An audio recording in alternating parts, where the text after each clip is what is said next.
ಐತಿಹಾಸಿಕ, ಸಾಂಸ್ಕೃತಿಕ ಮತ್ತು ಚಾರಿತ್ರಿಕ ಇತಿಹಾಸ ಹೊಂದಿರುವ ಕಲಬುರಗಿ ಎಂದರೆ ಬಿಸಿಲ ನಾಡು ಎಂದೇ ಎಲ್ಲರ ಅಭಿಪ್ರಾಯ. ಆದರೆ ಈಗ ಆಕರ್ಷಕ ಉದ್ಯಾನವನಗಳು ನಿರ್ಮಾಣಗೊಂಡಿವೆ ಎಂದರೆ ಎಲ್ಲರಿಗೂ ಆಶ್ಚರ್ಯವಾಗದೇ ಇರದು.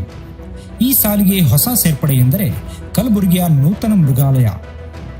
ಕಲಬುರಗಿ ನಗರದಲ್ಲಿ 1988ರಲ್ಲಿ ಸ್ಥಾಪಿಸಲಾಗಿದ್ದ ಹಳೆಯ ಮಿನಿ ಮೃಗಾಲಯದಲ್ಲಿ ಸ್ಥಳಾವಕಾಶದ ಕೊರತೆ ಇದ್ದಿದ್ದರಿಂದ ಅದನ್ನು ಬೇರೆಡೆ ಸ್ಥಳಾಂತರಿಸಿ ಅಭಿವೃದ್ಧಿಪಡಿಸಲಾಗಿದೆ.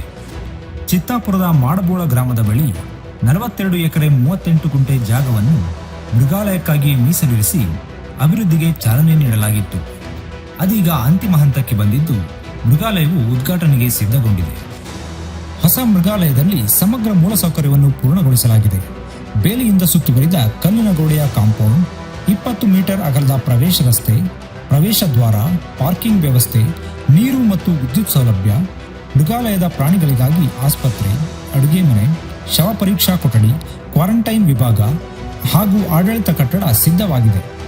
ಇಲ್ಲಿಗೆ ಭೇಟಿ ನೀಡುವ ಸಾರ್ವಜನಿಕರಿಗಾಗಿ ಕುಡಿಯುವ ನೀರು, ಶೌಚಾಲಯ, ಕುಳಿತುಕೊಳ್ಳುವ ವ್ಯವಸ್ಥೆ ಮತ್ತು ಸುಗಮ ಸಂಚಾರ ಮಾರ್ಗಗಳನ್ನು ನಿರ್ಮಿಸಲಾಗಿದೆ. ಈ ಮೃಗಾಲಯವು 8 ವಿಭಾಗಗಳನ್ನು ಒಳಗೊಂಡಿದ್ದು ಒಟ್ಟು 56 ಪ್ರಭೇದದ ವನ್ಯಜೀವಿಗಳಿವೆ.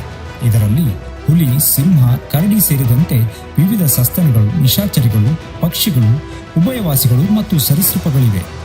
ಈಗಾಗಲೇ 23 ವನ್ಯಜೀವಿ ವಸತಿ ಸ್ಥಳಗಳನ್ನು ಪೂರ್ಣಗೊಳಿಸಲಾಗಿದ್ದು ಹಲವು ಪ್ರಾಣಿ ಪಕ್ಷಿಗಳನ್ನು ಈಗಾಗಲೇ ಸ್ಥಳಾಂತರಿಸಲಾಗಿದೆ. ಉಳಿದವುಗಳ ಸ್ಥಳಾಂತರ ಪ್ರಕ್ರಿಯೆ ಪ್ರಗತಿಯಲ್ಲಿದೆ. ಮೃಗಾಲಯದ ಸಿಬ್ಬಂದಿಗೆ ಮೈಸೂರು, ಬನ್ನೇರುಘಟ್ಟ ಮತ್ತು ಹಂಪಿ ಮೃಗಾಲಯಗಳಲ್ಲಿ ಸೂಕ್ತ ತರಬೇತಿಯನ್ನೂ ನೀಡಲಾಗಿದೆ.